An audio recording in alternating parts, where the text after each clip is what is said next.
Olá, amigos do MEFA, sejam todos bem-vindos a esse nosso novo encontro. Dando continuidade ao estudo da doutrina, vamos tratar um pouquinho hoje sobre a lei natural e vamos iniciar o estudo da lei divina ou natural. Então, os próximos encontros a gente vai tratar da lei natural, posteriormente vamos tratar do bem e do mal e temas correlacionados, a esse aspecto da doutrina sobre a lei divina ou natural. Hoje, em específico, a gente vai falar um pouquinho da lei natural, definições e caracteres. Vamos fazer a leitura do Livro dos Espíritos e do Evangelho segundo o Espiritismo. O Livro dos Espíritos a gente vai tratar das questões 614 a 623, depois as questões 647 e 648. E vamos finalizar com a leitura uma parte bem pequena dos itens 3 e 4, capítulo 17 do Livro dos Espíritos, que é bem extenso esses dois itens. A gente vai fazer uma leitura bem específica, contextualizando o que a gente está tratando aqui. Hoje eu vou falar um pouquinho, vamos definir a lei natural, vamos identificar as características fundamentais da lei natural e citar a classificação da lei natural, tudo de acordo com a codificação espírita, através das obras de Kardec, como tem sido todo o nosso estudo. Então a gente vai adentrar nesse tema, que como os outros também é basilar para a compreensão da doutrina espírita. Então, pessoal, vamos lá. Antes, vamos acalmar nossos corações, elevar o nosso pensamento ao nosso Mestre Jesus, agradecer pelo dom da vida e pedir sempre a proteção do nosso anjo de guarda e que os bons espíritos estejam aqui conosco também, para nos auxiliando na compreensão dessa tão bela doutrina. Que assim seja. A lei natural é a lei de Deus. É a única verdadeira para a felicidade do homem. Indica-lhe o que deve fazer ou deixar de fazer, e ele só é infeliz quando dela se afasta. Então, pessoal, a definição da lei natural está na questão 614 do Livro dos Espíritos, que é essa daqui, tá? Então, essa lei natural é uma lei de Deus e ela diz as condutas que nós devemos tomar ou que nós devemos também, o que nós devemos omitir, não devemos fazer, tá? E a doutrina deixa bem claro que a gente acaba sendo infeliz porque nós nos afastamos, dessa observância dessa lei, que é divina.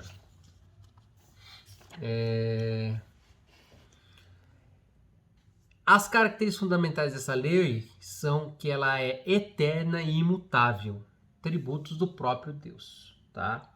Então, é eterna a lei de Deus, a questão 615, eterna e imutável como o próprio Deus. Então, essas leis vão durar pela eternidade e elas não são mutáveis, é imutável, ela não se modifica. Eu que sou da área do direito, sou advogado há 20 anos já, então eu estou aprendendo direito há 25, porque a gente entra na faculdade e não para. Dentro do direito é comum a mutabilidade, as leis mudam, porque a lei humana terrestre, ela tenta acompanhar a sociedade. Lá, lei divina é imutável. E a gente vai ver, ao estudar cada uma delas, estudar elas, a gente nessa fase introdutória, a gente não vai se aprofundar muito em cada uma delas nesse momento, mas posteriormente, a gente vai ver que elas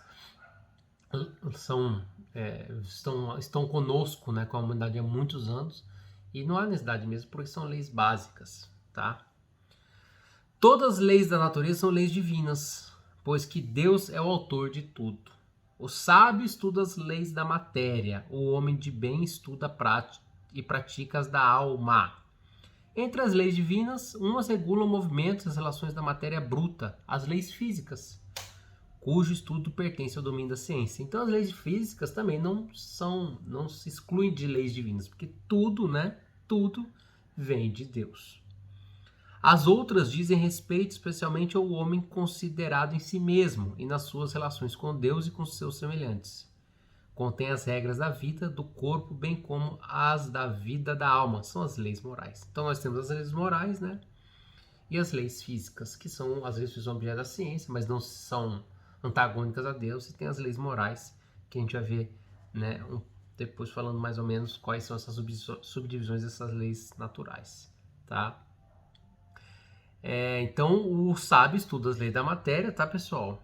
E aí ele fala que o homem de bem pratica as leis da alma. Então a gente não estuda a lei, pratica.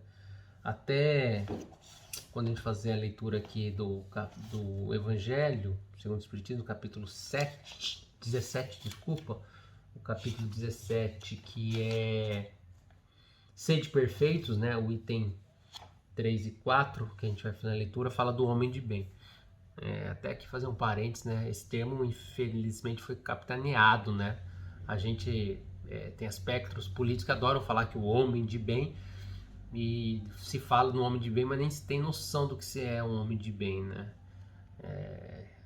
Na verdade, a gente vê bastante hipocrisia naqueles que principalmente aqueles que se intitulam homens de bens.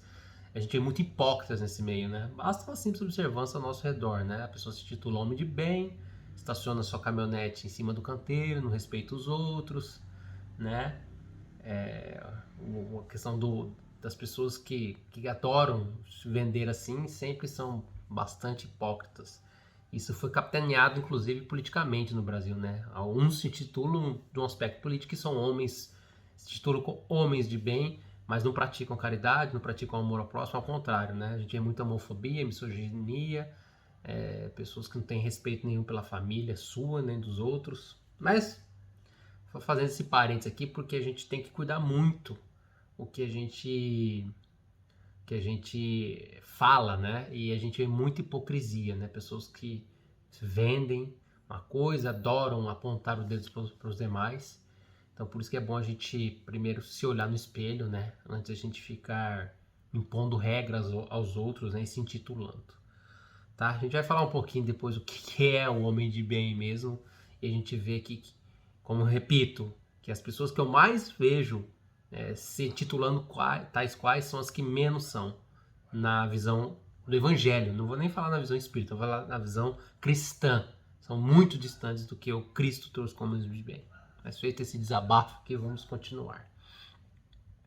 A lei de Deus está escrita na consciência. Então essa lei de Deus, pessoal, está em nós, tá? Em razão disto, todos podem conhecê-la, mas nem todos a compreendem. Os homens de bem e os que se decidem a investigá-la são os que melhor a compreendem. Todos, entretanto, a compreenderão um dia, porquanto forçoso é que o progresso se efetue. Então, pessoal, a lei de Deus está dentro de nós. A gente tem ela é embutida em nós. Tanto que eu sempre já disse isso e repito, que se a gente conseguir fazer uma reflexão mais profunda, íntima, a gente sabe, né, o que é certo, o que é errado, a gente sabe também dos nossos desafios, né, a gente vai acessando essa conexão maior com o divino. E aqui, né, é interessante esse aspecto da doutrina, quando os espíritos nos respondem que todos compreenderão um dia, porque é necessário que o progresso se efetue, porque o progresso é o destino de todos, por mais que tenham irmãos presos aí que não caminham no progresso, mas a um momento vai se chegar a luz para eles também. E para nós, né? Isso a gente sempre tem que falar. Aliás, sempre fazer essa ressalva. Tudo que é conversado nessa videoaula, esse bate-papo, se aplica para mim e para todos nós, tá, pessoal? A gente tem que sempre ter essa consciência da necessidade do aprendizado constante. Como eu disse, né? Eu estou há 25 anos estudando direito. Eu tenho a convicção que eu sempre tenho que estudar para fazer uma petição mais simples que for. E eu acho que cada um aí dentro do seu trabalho, né, dentro das suas atividades diárias, também tem essa perspectiva, né? A gente sempre tem que estar se renovando, estudando o que a gente está fazendo. Não é diferente aqui, com a nossa necessidade dessa mudança moral. A lei aí também é interessante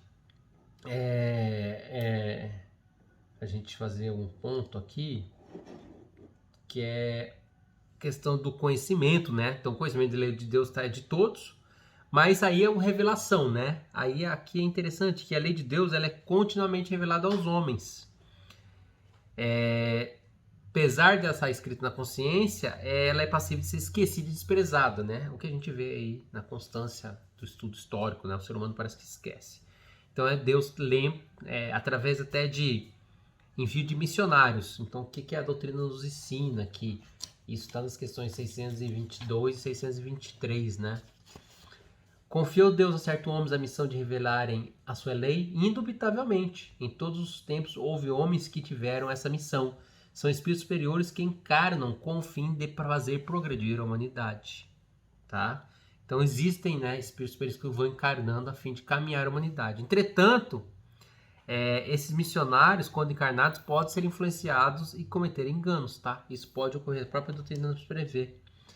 Então, os que pretendem destruir os homens da lei de Deus não se têm enganados algumas vezes, fazendo-se transviar por meio de falsos princípios? Certamente, um dado causa a que os homens se transviassem, aqueles que não eram inspirados por Deus e que por ambição tomaram sobre si um encargo que lhe não fora cometido. Todavia, como eram afinal homens de gênio, mesmo entre os erros que ensinaram, grandes verdades muitas vezes a encontraram. Então, mesmo os missionários, pessoal, espíritos superiores, uma vez na carne, podem cometer enganos, né? Então, pode vir na melhor da intenção, mas pode falhar na missão. Então, até nisso a gente tem que tomar bastante calma para fazer a análise, né? Agora, se a gente tem um preceito que resume, né, essa lei de Deus, é o amor ao próximo, tá? O amor ao próximo ensinado por Jesus é um preceito que resume a lei de Deus. Muitos cristãos, né? Eu acho até isso interessante, dentro de algumas doutrinas cristãs, adoram falar do Velho Testamento, né? A gente vai falar um pouquinho aqui também que tem uma ligação das leis de Deus com as leis de Moisés, né? Com as 10 leis. Mas muitos dos nossos irmãos que são estudiosos da Bíblia em especial, adoram se prender a leis escritas no Velho Testamento. E aí tem a mais tipo variável de preconceitos, né? Com várias questões, entendeu? Vou ficar aqui apontando, mas alguns, o pessoal deve imaginar que alguns, né? Ah, não pode ter cabelo comprido, não pode fazer isso, não pode fazer aquilo, tá lá, tá não sei, tá lá no livro tal do Velho Testamento e vai, né? E se esquecem da lei de Jesus, né? Fica se perdendo horas e horas com a leitura do Velho Testamento, se preocupando com a figura do diabo, né, imputando tudo a ele e se prendendo à imposição de questões menores. E aí, né, fazer o dever de casa, que é o evangelho, a reforma íntima, que é observar a lei de Deus, que é o amor, né, se esquecem. Certamente, esse preceito do amor ao próximo, esse preceito encerra todos os deveres do homem um para com os outros. Então, o amor ao próximo encerra todos os demais preceitos. Cumpre, porém, se lhe mostre a aplicação que comporta, do contrário, deixarão de cumpri-lo como fazem presentemente. Demais, a lei natural abrange todas as circunstâncias da vida, e esse preceito compreende só uma parte da lei. Aos homens são necessárias regras precisas. Os preceitos gerais e muito vagos deixam um grande número de portas abertas à interpretação. Aqui está na questão 647 e 648, quando fala, né, da divisão da lei natural no Livro dos Espíritos, tá? Então, pessoal, é evidente, né? A doutrina diz que os homens não podem abrir muitas regras, tem que ser mais objetivo, mas a lei do amor, ela resume ao próximo, né? Depois a Deus, mas na nossa vivência se resume aos demais. Esse daí que é o principal. Então, qualquer tipo de violência não se justifica, né? Qualquer tipo de preconceito não se justifica, porque no final a gente tem que ter a lei do amor ao próximo. Claro que isso aqui a gente está falando no mundo ideal, tá, pessoal? É isso que a gente tem que buscar, não tô falando que a gente alcança, longe disso. A gente tem uma sociedade em que o machismo é estrutural, o racismo é estrutural, né? Isso vem num país como o nosso, que teve uma escravidão das mais longínquas, que é a última, né? Em um país extremamente patriarcal, isso vem embutido, né? Tanto no homem quanto na mulher. Entendeu? Então, mas a gente tem que buscar caminhar, melhorar. A doutrina espírita claramente nos traz isso, e como ideal Jesus, tá? É aquilo, se Jesus viesse hoje, provavelmente aqueles que eu falei, cidadãos de bem, que se titulam, fariam a mesma coisa com ele, né? Porque Jesus foi condenado por aqueles que estavam no poder à época. Hoje não seria diferente, apesar de muitos que estão aí ficarem usando o nome dele em vão. Quanto à lei natural, ela pode ser dividida em 10 partes, tá? Compreendendo as leis da adoração, do trabalho, da reprodução, conservação, destruição, sociedade, progresso, igualdade, liberdade, por fim, a de justiça, amor e caridade. Essas leis são todas explicitadas no Livro dos Espíritos, falo de cada uma delas, tá? Essa divisão da lei de Deus em 10 partes é a de Moisés e de natureza abranger todas as circunstâncias da vida, o que é essencial. Pode, pois, adotá-la sem que, por isso, tenha qualquer coisa de absoluta, como não o tem nenhum dos outros sistemas de classificação, que todos dependem do prisma pelo qual se considere o que quer que seja. A última lei é a mais importante, justiça, amor e caridade, por ser a que faculta ao homem adiantar-se mais na vida espiritual, visto que resume todas as outras, tá? Então, pessoal, a vivência da lei de Deus conduz o homem ao bem, e o verdadeiro homem de bem é o que cumpre a lei da justiça, de amor e de caridade na sua maior pureza. Por extensão, reconhece-se o verdadeiro espírita pela sua transformação moral e pelos esforços que emprega para domar suas inclinações más. Essa passagem está aqui no Evangelho segundo o Espiritismo, no capítulo 17, Sedes Perfeitos. Está aqui, ó, item 3. O verdadeiro homem de bem é aquele que pratica a lei da justiça, de amor e de caridade em sua maior pureza. Se interroga a consciência sobre seus próprios atos. Pergunta a si mesmo se não violou essa lei. Se não fez o mal e se fez todo o bem que podia. Não basta não fazer o mal. Fez todo o bem que podia. Se negligenciou voluntariamente uma ocasião de ser útil. Se ninguém tem o que reclamar dele. Enfim, se fez a outro tudo o que queria que se fizesse para com ele. Tá? E o item aí é bem, tem várias passagens nesse item, tá? Tem fé no futuro, pois coloca os bens espirituais acima dos bens temporais, isso é um homem de bem, tá? Faz o bem pelo bem e sacrifica sempre seu interesse à justiça, tá? Aí ele fala que o egoísta, ao contrário, calcula os lucros e as perdas de todas as ações generosas. E aí tu vai mais. Não tem o homem de bem não tem ódio, nem rancor, nem desejo de vingança. A exemplo de Jesus, perdoa e esquece as ofensas, e não se lembra senão dos benefícios, porque sabe que lhe será perdoado como ele próprio houver perdoado. É indulgente para com as fraquezas alheias. Estuda suas próprias imperfeições e trabalha, tá? Então esse é o homem de bem. O homem de bem, enfim, respeita em seu semelhante todos os direitos dados por leis da natureza, como gostaria que os seus fossem respeitados. Já o item 4 fala dos bons espíritas, né? Que é essa partezinha aqui, que o verdadeiro espírita reconhece a verdade pela sua transformação moral e pelos esforços que emprega para domar suas inclinações más. Olha que legal, pessoal. Então aqui, ó. O espiritismo, bem compreendido, mas sobretudo bem sentido, conduz forçosamente aos resultados acima, que é do homem de bem, que caracterizam o verdadeiro espírita como o verdadeiro cristão, que são a mesma coisa. O espiritismo não criou nenhuma moral nova. Facilita aos homens a inteligência e a prática da moral do Cristo, dando uma fé sólida e esclarecida àqueles que duvidam ou vacilam. Reconhece-se o verdadeiro espírito pela sua transformação moral e pelos esforços que faz para domar as suas más inclinações. Então, pessoal, olha só, transformação moral e o esforço que a gente faz para domar a nossa má inclinação. Então, pessoal, esse é um pouquinho nós tínhamos que tratar nesse encontro, tá? Da lei natural, né? Então falamos dessa lei e não se esqueçam que a vivência da lei de Deus conduz o homem ao bem, tá? E esse é o nosso objetivo. E para finalizar, uma leitura da Joana de Ângeles, tá? Jesus e justiça. Emaranhado nos próprios erros e tropeçando nas malhas da incompleta justiça humana, reeduca-te. Vítima das circunstâncias infelizes que te pesam, confia em Deus e aguarda. Injustiçado e sob a arbitrária cobrança, não te desesperes. Paga agora o que esqueceste de regularizar ontem. certo de que a falência das leis terrenas não te exime de ser alcançado pela divina justiça. Melhor que esteja sob reparação de compromissos, dos quais não te recordas, do que gozando de liberdade física, mas carregando a consciência culpada que se esconde na ilusão. A real justiça sempre encontra o infrator. Por tua parte, sê justo, equânime para com todos, tomando como modelo de comportamento de Jesus, que nunca se recusava. Novamente, modelo Jesus, pessoal. Esse é o modelo, tá?